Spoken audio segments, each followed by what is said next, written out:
Oke, assalamualaikum warahmatullahi wabarakatuh. Waalaikumsalam warahmatullahi wabarakatuh. Selamat pagi Mbak Putri, apa kabar? Alhamdulillah sehat. Oke. Selamat pagi juga Mbak. Oke. Selamat pagi Bapak Ibu. Kami dari P3M coba akan memaparkan buku panduan tentang penulisan artikel ilmiah. Nah, sebelumnya saya akan sampaikan buku pedoman artikel ilmiah ini bagian dari tugas akhir yang sebelumnya sudah dipaparkan oleh P3M juga tentang buku panduan penulisan skripsi, gitu ya Mbak Putri ya? Benar. Oke. Sebelumnya yang saya hormati Bapak Ketua STI Surakarta, Bapak Dr. Pardi, Ibu Wakil Ketua STI Surakarta, Ibu Heni Kurnianingsih, Bapak Ibu dosen STI Surakarta, dan juga teman-teman semuanya, teman-teman mahasiswa STI Surakarta yang berbahagia. Nah, buku panduan ini dikhususkan untuk STI Surakarta. Umumnya untuk mahasiswa dan dosennya. Loh, kembali nggak? Iya, berarti bisa dipakai untuk dua ya Bu? Iya, bisa dipakai untuk dosen ketika bimbing dan ketika mahasiswa melakukan proses bimbingan juga. Gitu. Nah, kita langsung ke sini. Nah, di tahun lalu kan kita udah nih ada skripsi, ada artikel juga gitu kan. Nah, ini mungkin ada sedikit perubahan aja tentang artikel ilmiah. Yang kemarin targetnya kalau endingnya artikel ilmiah kan cuma submit aja. Nah, benar. Di tahun ini apa sih? Gitu kan? Nah, kalau di tahun ini itu kalau nggak salah kita udah setelah rapat dan lain sebagainya kita memutuskan untuk endingnya itu harus terpublish, minimal dapat surat LOA-nya. LOA apa itu LOA? Nah, LOA itu semacam surat udah diterima, cuman mungkin belum terpublish, ya, tapi sudah ada surat keterangan diterima, dipublish di salah satu jurnal yang dituju. Oke, siap. Nah, LOA ini bisa diterima oleh mahasiswa atau letter of accept ini bisa diterima ketika mahasiswa itu submit, namun mungkin periode pertama itu udah penuh gitu kan ya, udah penuh, jadi bisa ke periode selanjutnya itu bisa digantikan surat keterangan publikasinya atau penerimaan publikasinya menggunakan LOA, letter of accepted gitu. Nah, artikel ilmiah, latar belakang dari artikel ilmiah ini sebagai salah satu cara mahasiswa untuk menempuh atau memperoleh gelar sarjana gitu ya di STI Surakarta gitu. Karena untuk bisa selesai tugas akhirnya itu ada dua pilihan, artikel ilmiah sama skripsi. Terus tujuan dari artikel ilmiah ini adalah buku pedomannya ya untuk bisa menjadi panduan bagi dosen maupun mahasiswa untuk menyelesaikan tugas akhir. Ya, berarti bisa digunakan untuk seragam ya? Seragam juga. Kalau dosen berarti bimbing, kalau mahasiswa berarti bimbingannya kepada dosen gitu kan. Nah, di sini ada dua syarat yang harus dipenuhi. Yang pertama syarat administrasi, yang kedua syarat akademik bagi mahasiswa gitu. Nah, kalau seandainya syarat administrasi itu teman-teman bisa dilihat di sini bahwa mahasiswa itu melakukan registrasi terlebih dahulu, kemudian mengisi KRS ataupun kartu rencana studi yang di dalamnya itu mencantumkan artikel ilmiah dan disetujui dan ditentangin oleh pembimbing akademik. Nah, jadi di sini teman-teman kan di Metopen juga udah ada tugas ya, nanti tugas akhirnya itu mengumpulkan desain penelitian. Di mana desain penelitian itu udah di-approve oleh dosen pembimbing. Nah, kemudian nanti ada ditandatangani oleh pembimbing akademik ataupun PA ya. Nah, syarat akademiknya itu juga mahasiswa menempuh minimal 108 SKS. Nah, kemudian jika mahasiswa tidak lulus, mahasiswa wajib sidang ulang dan mempublikasi artikelnya di repositori. Itu kalau seandainya sudah melakukan penelitian dan udah dijadikan sebagai artikel, kemudian dipublish, kemudian ternyata tidak lulus, maka diwajibkan untuk sidang ulang. Kemudian mahasiswa telah menempuh dan lulus mata kuliah metodologi penelitian dalam bahasa Indonesia. Berarti juga tidak hanya metode penelitian, tapi bahasa Indonesia juga harus lulus. Harus lulus juga. Dan minimal nilainya adalah C. Gitu. Nah, mungkin flashback KRS ya. Kalau dulu kan KRS-nya itu cetak gitu kan, tanda tangan gitu. Sekarang tuh buktinya adalah di-approve melalui siakat kayak gitu ya. Jadi teman-teman nanti nggak perlu, loh katanya kok harus ditanda tangan dan lain-lain ya, berarti buktinya KRS adalah approve dari dosen pembimbing akademik gitu ya. Nah sekarang kita langsung masuk nih ke alur untuk pengambilan tugas akhir di semester 7 gitu. Nah artikel ilmiah ini kan sudah disampaikan nih bahwa di Metopennya sudah ada endingnya desain penelitian gitu kan, yang sudah ditandatangani juga gitu kan sama dosen pembimbing. Nah tapi tetap untuk keputusan mengambil skripsi ataupun artikel ilmiah itu di awal semester 7 gitu ya Bu ya? Iya benar. Oke. Nah di semester 7 ini mahasiswa menentukan dia mau artikel atau skripsi. Kalaupun di tengah jalan dia mau berubah, kira-kira bisa nggak? Bisa, tapi disetujui oleh dosen pembimbingnya, begitu. Di tengah-tengah semester 7? Tengah-tengah semester 7 itu mahasiswa kan kalau sana semester 6 itu kan ada pertanyaan mau milih artikel atau skripsi. Nah, ternyata mungkin di semester selanjutnya mungkin ada perubahan. Nah, kalau sana ada perubahan itu mahasiswa itu konsultasi dulu dengan dosen pembimbingnya, tapi nanti ada timelinenya, misalnya sidang artikel itu harus dilakukan maksimal itu minggu ketiga.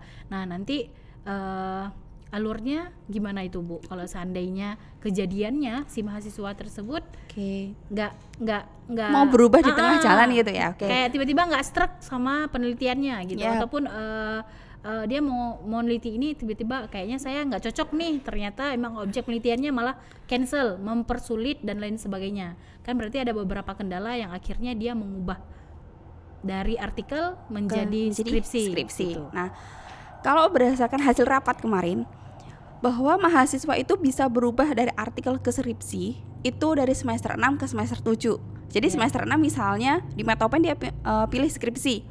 Semester 7 ketika dia diskusi sama dosen pembimbing udah dapat kan dosen pembimbingnya, dia mau diskusi, bisa berubahnya pas ketika mau KRS di awal semester 7.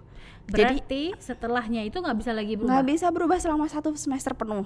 Jadi mahasiswa fokus. Jadi ketika mau ngambil pertama itu dia mau skripsi apa mau artikel di semester 7 gitu. Nah fungsinya dikasih pembimbing di awal kan fungsinya buat tadi diskusi kira-kira mantap yang mana. Jadi Bapak Ibu dosen menentukan mahasiswa ini disetujui skripsi atau artikel itu di awal semester 7 gitu. Nah nanti mahasiswa dapat ACC nih dari dosen pembimbing atau boleh berubah asal ada kesepakatan mahasiswa dan dosen.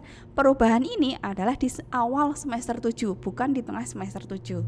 Jadi kalau sudah berjalan bimbingan nih 2 minggu di KRS-nya dia udah ambil tugas akhir dan dia sudah sepakat sama dosen pembimbing adalah artikel ilmiah misalnya seperti itu atau skripsi, berarti udah dia selama 1 semester ambil itu. Ya, berarti mahasiswa sebelum pertengahan semester 7 ataupun di awal semester 7, di awal semester 7 itu udah lock dia mau milih apa. Kalau emang dia terindikasi mau berubah nih dari skripsi atau ke artikel ataupun dari artikel ke skripsi, maka itu harus segera menemui dosen pembimbingnya. Iya. Gitu. Di semester 7 itu di awal kalau sudah ada perjanjian kedua belah pihak, jadi maksudnya bukan perjanjian ya, supaya nggak berubah-berubah loh. Wah saya lihat temanku kok gini, saya kok lihat temanku kayak gitu kan. Jadi dia supaya nggak berubah di awal semester 7. Nah mahasiswa melakukan proses bimbingan pada semester 7. Setelah itu mahasiswa melaksanakan sidang artikel ilmiah maksimal minggu ketiga sebelum UAS semester 7. Jadi minggu ketiga sebelum UAS itu maksimal mahasiswa sudah melakukan sidang skripsi. Berarti batas akhirnya ya? Batas akhirnya terakhir kali daftar sidang untuk artikel itu adalah untuk artikel. 3 minggu ataupun maksimal minggu ketiga sebelum UAS. Berarti minggu ketiga itu sekitaran pertemuan ke-8. 12 dong. Sebelum UAS. Ya, sebelum UAS. Berarti pertemuan ke-12 ataupun ke-11 ya? 11 itu terakhir, jadi 12 itu kan maksimal nih. Benar. Mahasiswa melaksanakan sidang artikel ilmiah maksimal minggu ketiga sebelum UAS maksimal. Berarti minggu ke-12 itu masih boleh, tapi itu udah maksimal banget. Dia nggak bisa minggu 13-nya udah nggak bisa sidang lagi. Gimana Bu kalau seandainya dari masih ada mahasiswa yang melebihi dari waktu yang ditentukan? sidangnya, misalnya Iya. minggu ke-13 kayak gitu ya, Ah. atau minggu kedua sebelum UAS. Nah, bagi mahasiswa yang melebihi batas itu, maka ditentukan mahasiswa harus mengulang pada semester selanjutnya. Artinya mahasiswa tetap bisa sidang nih semester 13, minggu ke-13, minggu ke-14, tapi tetap kan dia molor nanti untuk publikasi dan lain-lain kayak gitu. Tetap molor. Oke, Atau dia paham. punya mau berubah dari artikel ke skripsi atau skripsi ke artikel atau kayak gimana itu ketika pergantian semester. Ya, berarti konsekuensinya besar juga ya Bu kalau Yap. seandainya mahasiswa yang prosesnya itu lama, yang akhirnya mengakibatkan sidangnya itu juga tertunda Yap. sampai batas akhirnya. Dan itu akhirnya harus ngulang lagi di semester selanjutnya. Nah, begitu. fungsinya dikasih timeline kayak gini supaya kita tuh belajar dari semester kemarin juga ya. Iya. Kita tuh sudah ketok palu semester ini selesai sidang gitu kan. Ya. Rapatnya kemarin dari hasil rapat itu selesai sidang, selesai bimbingan dan lain-lain. Ternyata masih ada yang meleset kayak gitu kan. Nah, ini mungkin juga ada yang meleset, tapi kita antisipasi timeline seperti itu dan kita sosialisasikan bahwa mahasiswa dan juga Bapak Ibu dosen mohon untuk bisa Mengingatkan lagi lagi bahwa sidang artikel ilmiah itu maksimal minggu ketiga semester 7 sebelum UAS. Gitu. Oke. Yang selanjutnya adalah mahasiswa wajib cek plagiasi setelah mendapat persetujuan bimbingan dan pembimbing dan penguji. Nah, cek plagiasinya itu dilakukan setelah sidang. ya. Ya, Setelah gitu ya Bu sidang. ya. Kalau dulu perbedaan dengan semester dulu ataupun semester sebelumnya itu cek plagiasi dilakukan sebelum Sidang. Nah, kebijakan yang terbaru adalah mahasiswa wajib cek plagiasi setelah mengikuti sidang dan setelah memperbaiki saran-saran. Misalnya mahasiswa tersebut mendapatkan saran dari pengujinya ataupun pembimbingnya, Yap. baru boleh cek plagiasi begitu. Ya, jadi di sini mahasiswa itu mungkin ada revisi ya ketika sidang. Jadi kan daripada bolak-balik cek plagiasi, lebih baik plagiasi dilakukan sekali setelah ujian. Ya. Setelah dia revisi kayak gitu. Nah, yang selanjutnya berdasarkan hasil sidang dan juga cek plagiasi tadi, maka dosen pembimbing wajib merekomendasi minimal 2 jurnal. Merekomendasi 2 jurnal yang bisa dituju oleh mahasiswa. Jadi kalau misalnya jurnal pertama adalah high class atau mungkin yang apa gitu Q1, Q2, Q3 gitu Sinta ya. 1, atau 2 Sinta 2, berapa gitu kan. Nah, itu yang jurnal keduanya yang solusinya supaya kalau nggak terbit di sini gimana ya supaya mahasiswa tetap bisa lulus kayak gitu kan. Nah, kita itu juga kita bisa ngejar Sinta 1, Sinta 2, Q1, Q2 cuman kita lihat kualitas dari artikel mahasiswa, jangan langsung pokoknya saya pengennya Sinta 1 tapi artikelnya mahasiswa dan juga mahasiswanya kan kasihan juga gitu kan, nggak bisa merevisi. Berarti berdasarkan kemampuan si mahasiswa juga dilihat gitu. Dari situ juga gitu. Oke. Yang selanjutnya mahasiswa wajib mensubmit artikel sesuai rekomendasi. Tadi habis sidang, terus direvisi, habis direvisi cek plagiasi, habis cek plagiasi sama hasil revisi tadi dosen PBB memberikan rekomendasi 2 jurnal. Nah, mahasiswa di sini punya kewajiban untuk mensubmit di salah satu jurnal dulu. Salah satu, jangan dua-duanya langsung disubmit. Karena apa? Karena takutnya nanti ada jurnal yang dia tuh nggak notice, nggak ada pemberitahuan ke penulis dulu. Tiba-tiba udah terpublish. Terbit aja, ternyata dua-duanya kayak gitu kan, itu juga bahaya gitu kan. Jatuhnya nanti dikira plagiatnya 100% begitu ya. Jadi waspada untuk itu. Oke. Nah, untuk nilai sekarang setelah dia submit gitu ya, submit terus misalnya di sini nilai UAS-nya itu nilai UAS untuk tugas akhir termasuk di sini ada artikel ilmiah semester 7 akan keluar ketika tanggal yudisium. Jadi nilai UAS-nya terpending ketika yudisium baru sampaikan nilainya berapa. Ya, karena kebanyakan di kita setelah sidang itu teman-teman udah euforia duluan nih, padahal nilainya belum keluar. Tapi kan karena udah duluan euforia, jadi kayak kesannya gimana gitu ya. Padahal nilainya, makanya kita mention dari sekarang bahwa nilai untuk ujian akhir semester artikel ilmiah itu akan keluar ketika tanggal yudisium. Jadi teman-teman mungkin perayaan ataupun euforianya itu nanti ya ketika nilainya sudah keluar gitu, bukan di hari dia sidang begitu. Benar sekali. Nah, setelah itu mahasiswa dapat mengikuti wisuda setelah dinyatakan lulus gitu. Terus Jadi setelah dia wisuda ya, mahasiswa dapat mengambil ijazah setelah artikel ilmiah telah terpublikasi dengan menunjukkan hasil publikasi atau LOA-nya tadi. Jadi LOA atau surat keterangan publikasi itu bukan syarat wisuda, tapi syarat untuk mengambil ijazah. Nah, teman-teman berarti boleh ngambil ijazah kalau seandainya sudah ada surat keterangan itu ya, Bu? Iya, surat keterangan publikasi atau LOA. Jadi kalau misalnya sudah terpublish tapi nggak dapat LOA, ya udah berarti bukti publishnya mana gitu aja, screenshot atau mungkin tunjukkan edisinya bahwa ini sudah terpublish di sini, tunjukkan itu aja, nggak perlu kalau sudah terpublish nggak perlu minta LOA lagi. Tapi kalau misalnya Juni misalnya gitu mau wisuda, mau ngambil ijazah Juni tapi publishnya masih Agustus, itu kan bisa keluar LOA dulu. Pak, benar. Bisa minta nggak LOA-nya? Minta akunya ke pihak jurnal yang teman-teman submit tadi, yang mahasiswa submit tadi. Gitu. Karena ini belajar dari pengalaman ya, Bu. Karena pengalaman sebelumnya di semester sebelumnya itu banyak teman-teman yang ngambil artikel tapi akhirnya ujung-ujungnya karena ya cuma submit doang, akhirnya terbengkalai, artinya nggak terpublish, ataupun ya mungkin lagi submit tapi nggak ada keberlanjutan dia terpublish atau enggak, jadinya akhirnya kayak ya udah jadi sampah ya, bisa dibilang jadi sampah gitu. Makanya kita mengantisipasi dengan cara teman-teman itu untuk pengambilan ijazah itu harus minimal itu menunjukkan surat keterangan diterima ataupun terpublish di jurnal yang dituju gitu. Karena juga kualitas dari artikel mahasiswa nih bagus-bagus gitu kan.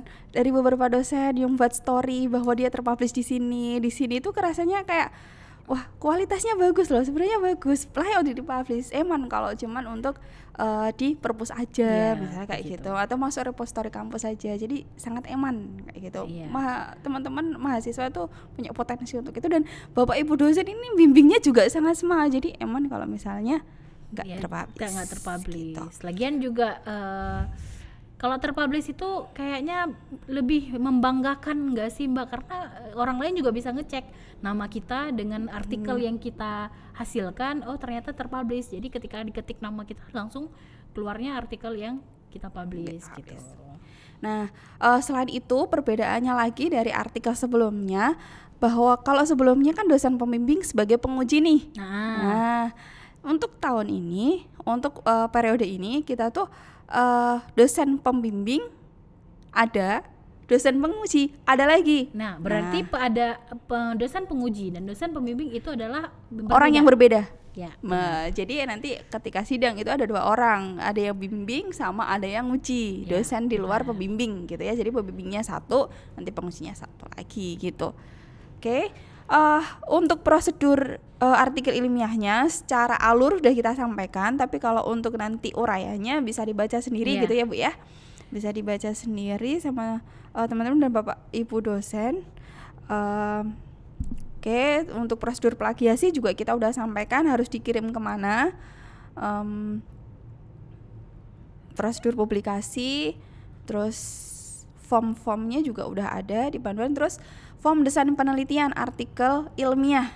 Nah, ada perbedaan nggak sih Bu sama skripsi Bu?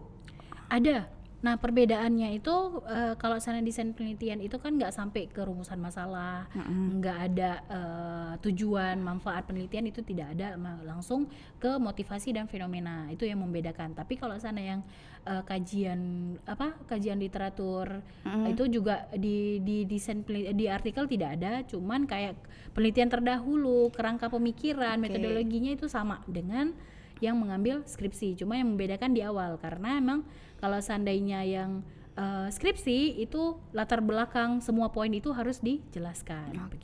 Kalau untuk artikel ilmiah kita pakai form desain penelitian, bentuknya sudah ada di panduan gitu. Nanti bisa dicek lagi sama teman-teman, atau mungkin nanti di Metopen juga ada form desain penelitian juga kan ya Bu ya? Dan itu sama, formnya itu sama. Jadi teman-teman kalau seandainya di Metopen sudah lulus dan sudah di-approve oleh dosen pembimbing, berarti di semester 7 langsung bisa melanjutkan ke artikelnya gitu. Berarti udah familiar tentang form desain penelitian, terus metode dan kawan-kawan, caranya sitasi untuk tahun ini kita pakai Mendeley. Nah, fungsinya apa sih Mendeley itu gitu? Fungsinya untuk mempermudah dalam sitasi sekaligus mempermudah dalam penulisan daftar pustaka.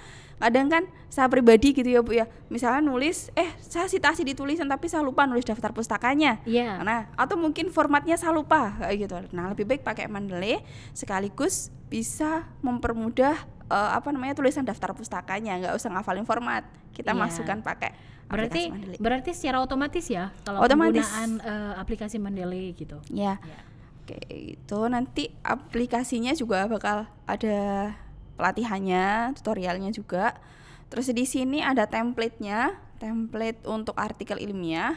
Template ini adalah template internal kita. Jadi untuk kita kan juga punya jurnal internal nih, Jabreaker, template-nya seperti ini. Tapi kalau mau dipublish keluar, tadi kan ada rekomendasi jurnal dari dosen, berarti template-nya mengikuti template dari jurnal. Terus mungkin ada pertanyaan, terus yang dibuat sidang pakai template mana? Pakai template internal kita yang ada di buku panduan ini. Gitu. Berarti ini udah sangat lengkap ya Bu, misalnya sampai size-nya berapa, kemudian menggunakan fontnya apa, boldnya gimana, maksimal berapa kata, itu udah sampai detail segitunya. Dan di dalam pendahuluan itu isinya apa-apa aja, kemudian format penulisan pendahuluan sampai spasinya berapa, marginnya berapa, ini sangat detail. Jadi teman-teman nanti bisa baca lagi karena di sini sudah ada format cara penulisan tabel bagaimana, format penulisan gambar bagaimana, itu semuanya sudah dipaparkan di template ya Bu. Ada di template-nya. Terus ya udah, ini tinggal surat keterangan lolos plagiasi dan lain-lain gitu ya. Formnya juga ada, form untuk konsul, lembar konsul sudah ada semua, ada di panduan. Oke. Udah cukup ya Bu? Udah cukup untuk ini juga bisa menyasar dosen-dosen yang akan membimbing. Jadi formatnya sama, pedoman artikel ilmiah yang digunakan untuk mahasiswa itu juga bisa digunakan oleh Bapak Ibu dosen juga. Jadi buku pedoman ini untuk mahasiswa sekaligus untuk dosen. Gitu.